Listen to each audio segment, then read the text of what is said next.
Nobody in that emergency ward had any idea that the exhausted man mopping the floor near the nurse's station was the one who owned the entire hospital.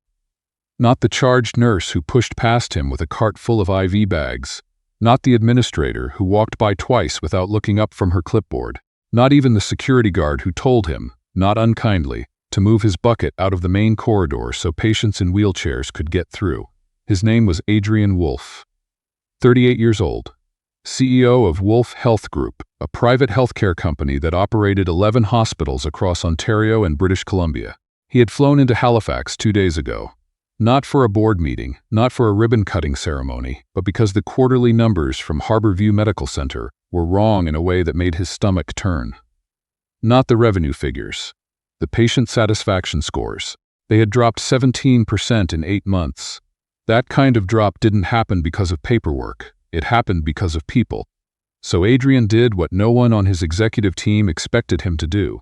He put on gray work pants, a faded blue service shirt with a name tag that said Al, signed a standard maintenance contract through a third-party staffing agency his assistant quietly arranged, and showed up at 5:30 on a Tuesday morning with a mop.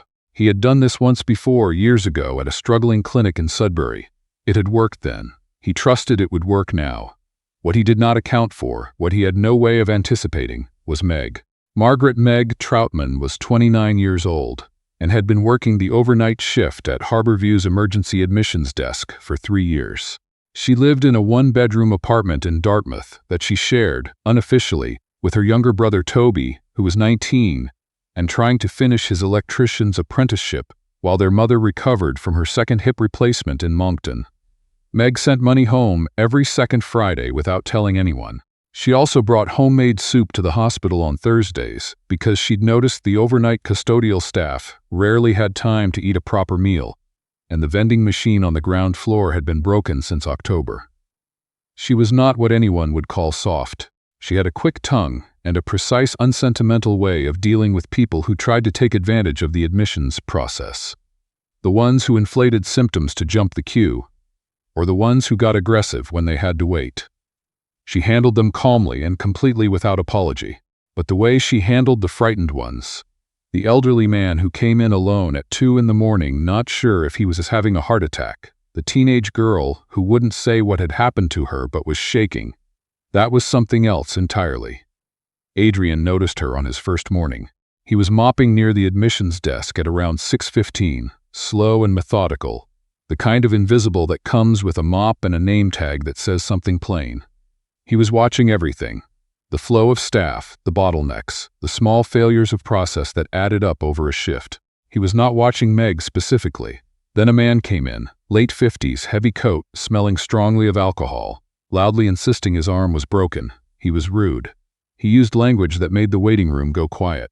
Meg stood up from behind the desk, not defensively, just fully upright, and said, without raising her voice at all, "Sir, I hear you. Your arm hurts and you've been waiting, and that's not okay. I'm going to help you right now.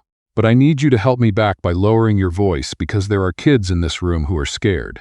The man stared at her. "Deal?" she said. He sat down. Adrian stopped mopping. The director of operations at Harbour View was a man named Stuart Price. Stuart had been in his position for 14 months and had spent most of that time trying to impress the regional VP, a woman he'd met twice at conferences and whose approval he treated as a professional lifeline. He managed by optics.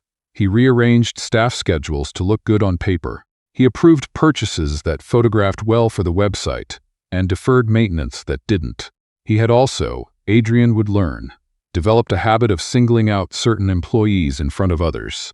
A particular style of management that he called raising the standard, and that everyone who worked under him called something considerably less polite. Adrian encountered Stuart on his third day. He was in the second-floor break room at 7 in the morning, drinking bad coffee and writing notes in a small notebook he kept in his breast pocket, when he heard raised voices in the corridor outside. He recognized one of them as Stuart's. He'd been briefed on the org chart, and the other as Meg's. He stood in the doorway. Stuart was standing at the entrance to the nursing station, arms crossed, speaking to Meg in the particular tone of someone who has decided the conversation is already over. "The Wilson family filed a complaint," he was saying. "They said you were dismissive. I told them the wait time was 4 hours, Meg said. That's not dismissive, that's accurate. You could have been warmer about it. Mr. Price, it was 3 in the morning and their father needed a CT scan. I told them the truth, because the truth was actually reassuring. 4 hours meant he was stable. If I'd been vague, they would have spent those 4 hours terrified instead of 2. That's not your call to make. With respect, Meg said, and Adrian noticed the specific flatness in her voice when she said it, the way people say with respect when they mean precisely the opposite. It absolutely is my call. That's what triage communication is. Stewart looked at her for a long moment. I'm noting this in your file, he said. Okay, she said. And then she turned and went back to the admissions desk without another word. Adrian went back to his coffee. He added 2 more lines to his notebook. By the end of his first week, Adrian had a clear picture of what was wrong at Harbour View. And it had nothing to do with funding or staffing ratios or any of the explanations his regional director had offered in the quarterly review call. The problem was Stewart Price, who had spent 14 months systematically demoralizing the people who were actually good at their jobs, while protecting and promoting the ones who told him what he wanted to hear. There was a night shift nurse named Roberta who had stopped volunteering for additional training because the last time she had, Stewart had reassigned her to a floor she hated without explanation. There was a paramedic named Glenn who brought patients in twice a week and always checked on them before he left. A small, generous habit that the admissions staff quietly loved, who had submitted a process improvement suggestion 8 months ago and never received a reply. There was Meg, who had been passed over for the senior admissions coordinator position she had applied for. A position that had gone instead to a man named Barry, who was pleasant, inoffensive, and so far out of his depth that Meg was doing most of his work in addition to her own without making a fuss about it. Adrian had seen a lot in his years of running hospitals. What struck him about Meg, what he found himself thinking about at unexpected moments, on the drive back to his hotel, in the elevator, in the particular quiet of his room at 11 o'clock at night, was not that she was doing the right thing in the face of a bad system. It was that she seemed to have made a private, unshakable decision to keep doing her job well regardless of whether anyone noticed. That, in his experience, was rare. He found himself engineering reasons to mop near the admissions desk. He was aware this was unprofessional. He was also aware that every time he heard her talk a panicking family back from the edge of distress, or catch a medication allergy that a rushed intake form had missed, or slip a granola bar to an orderly who had been on his feet for 12 hours, something happened in his chest that he did not have a clinical term for. He was 38 years old and had spent the better part of a decade building something that he was proud of and that had made him, in the ways that could be counted, extraordinarily successful. He had also, somewhere along the way, become a person who ate most meals alone and whose last serious relationship had ended because his then-girlfriend had said, not cruelly but with finality, "Adrian, you're not actually here even when you're here." He had not thought about that in a while. He thought about it now. It was on a Thursday, the Soup Thursday, that Meg noticed him. Not noticed him the way you notice a new face. She had seen him all week, but this was different. She came into the break room at 6:45 with a large pot of something that smelled like leek and potato, set it on the counter with a stack of paper bowls, and found Adrian sitting at the corner table not mopping, just sitting, staring at his notebook with the particular expression of a man doing arithmetic that refuses to come out right.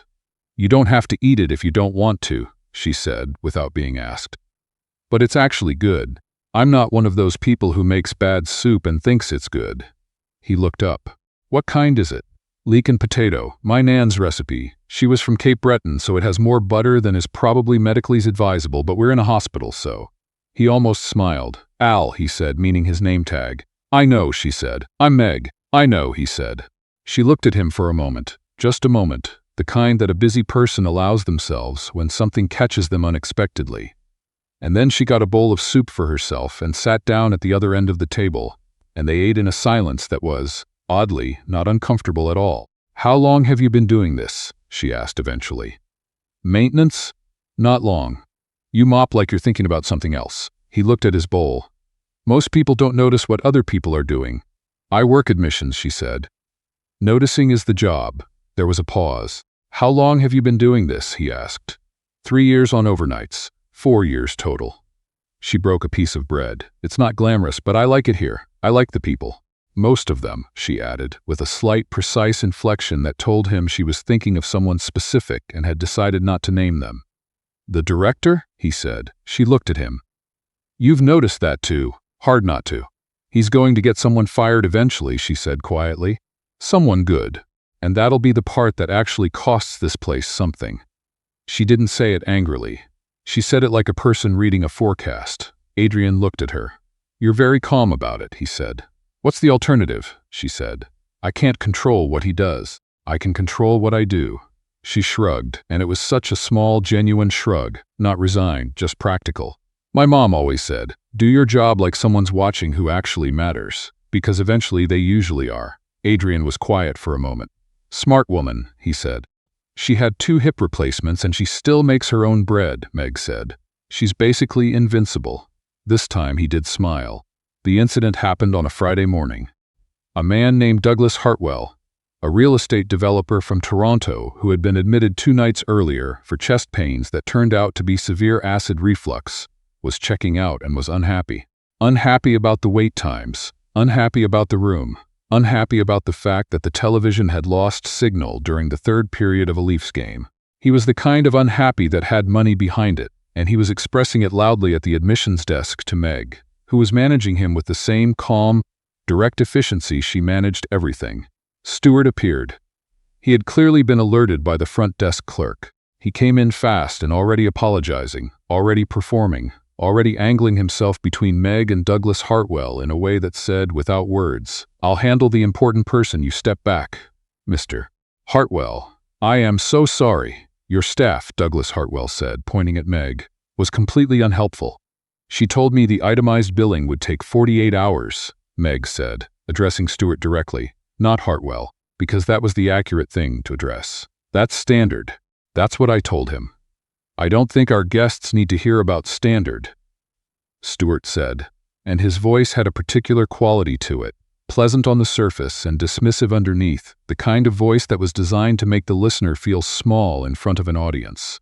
There was a brief silence, and then a man in gray work pants and a faded blue shirt set his mop against the wall, walked to the admissions desk and stood next to Meg.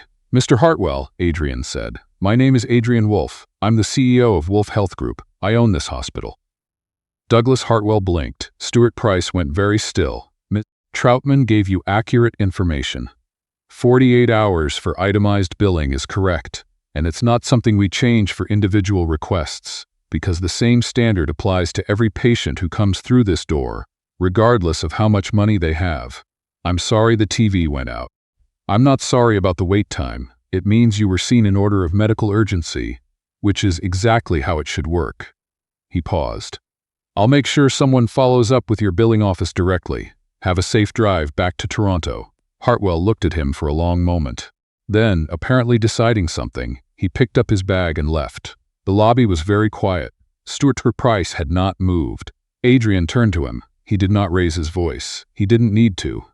He had learned over the years that the quieter you spoke in a moment like this, the more clearly every word landed. Stuart, he said, I need you to come with me. He met with Stuart in the director's own office, with the hospital's HR lead on the phone, and it took 40 minutes. Not because Adrian was uncertain about what needed to happen, but because he was precise about it. He had documentation. He had dates and names, and the specific language from 4 separate incidents that his notebook had captured, and that HR was already cross-referencing against the complaint file that, it turned out, had been sitting in a folder for 6 months with nothing done about it. Stuart left the building at 10:15 that morning carrying a cardboard box. Adrian should have left. His car was booked. He had a 3 o'clock flight back to Toronto. He had a board meeting on Monday and a call with his legal team at 8 the next morning, and about 400 unread emails that his assistant had been filtering for him with increasing desperation. He found himself at the admissions desk instead. Meg was organizing intake forms. She looked up. She looked at the name tag that said Al, and then she looked at his face, and he watched her arrive at the thing she had probably suspected for longer than she would tell him. How long? She said. 10 days. She absorbed this. The mop, yes, the notebook, yes. She was quiet for a moment. She didn't look angry.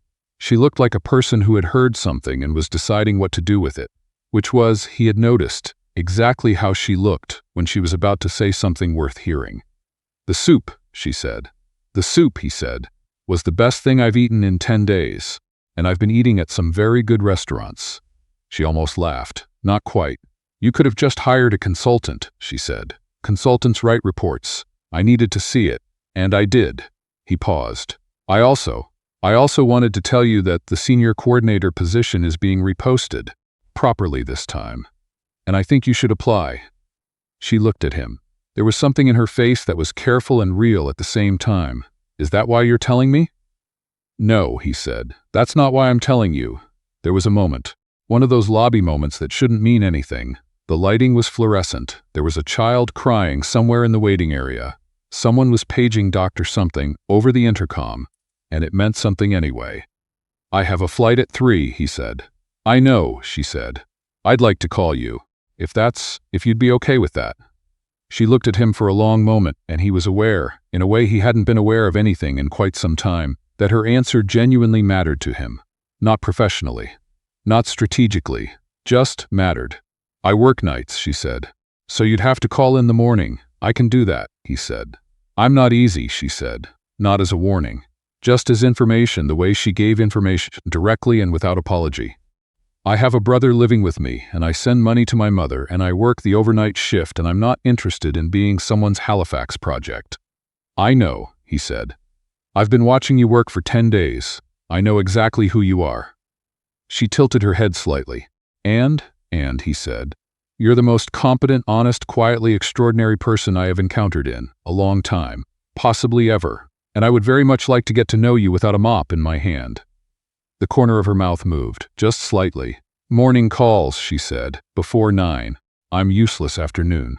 "Before 9, he agreed. He picked up his bag. He was halfway to the door when she called after him. "Adrian." He turned. "For what it's worth," she said, "you mop better than Barry does his actual job." She paused. "That's a low bar, but still." He laughed, a real laugh, the kind that surprised him a little, and walked out into the Halifax morning, which was gray and cold and smelled like the sea and felt, for reasons he didn't try to analyze, like the beginning of something. His mother called him that night. She was 71, lived in a townhouse in Burlington, and had an extraordinary talent for calling at the exact moment he was in the middle of something he hadn't sorted out yet. "You sound different," she said, with the directness that he had apparently inherited. "I'm fine, Mum. Different isn't a complaint. You sound like you're actually there." He was sitting on the edge of the hotel bed. Outside the window, Halifax was doing what Halifax does in November: rain, wind, the particular dark of a maritime November night. And he was thinking about a woman who made her nan's soup and told the truth to frightened families at 3 in the morning, and had a brother crashing on her couch, and sent money home, and had looked at him, had seen him, in the way very few people had ever managed, and said, "I'm not easy. I met someone," he said. His mother was quiet for a moment, which was not like her. "Good," she said eventually. Just that, like it was the only word required. He called the next morning at 8:47. She answered on the second ring. She had just gotten home from her shift and was, she said, standing in her kitchen eating cereal over the sink because her brother had left a stack of dishes, and she was too tired to deal with them, but too hungry to wait. "That's very specific," he said. "I told you I'm not a morning person. It's nearly 9. For me, this is the middle of the night." He smiled. He was standing at the window of his hotel room, looking out at the harbor, his flight already rebooked for the following afternoon. "What kind of cereal?" "Frosted mini-wheats," she said. "Don't judge me. I would never. You were judging me a little. I was not." She made a sound that was not quite a laugh, but was close. "Then, you rebooked your flight." It wasn't a question. "I have some things to follow up on at the hospital," he said. Administrative things." "Sure. There's also a seafood place on the waterfront that someone mentioned." "That's a better reason," she said. "Would you?" "Yes," she said. 6 o'clock. I'll meet you there." "And Adrian?" "Yeah? Wear something that doesn't have a name tag on it." He was still smiling when he hung up the phone.